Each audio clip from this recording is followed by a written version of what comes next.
À Venise, on croisait souvent des femmes assises devant le pas de leur porte, en train d'enfiler de minuscules perles. C'étaient les impirarese.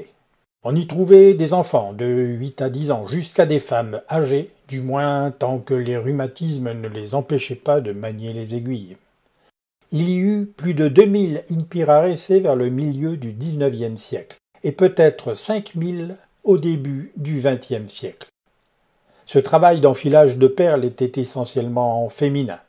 Il permettait au foyer de se procurer quelques revenus supplémentaires sans éloigner la femme des travaux domestiques qui lui étaient alors impartis.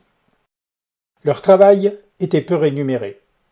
Bien que n'étant pas organisés en corporation ou en syndicat, les impirarese participèrent à des mouvements de protestation, en 1904 par exemple, pour l'augmentation de leur salaire, notamment sous l'égide d'Elisa Venerando ou de la très âgée Angela Chiribiri.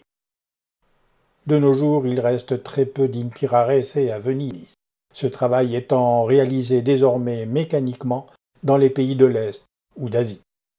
Pourtant, l'art des perles de verre est inscrit au patrimoine immatériel de l'humanité par l'UNESCO depuis 2020. Et il est toujours des Vénitiennes qui veulent faire vivre cette pratique ancestrale, faisant partie de leur histoire et de leur culture. C'est le cas de Marisa Convento, qui reste toujours impiraresa, perpétuant ainsi une tradition vénitienne vieille de plusieurs siècles.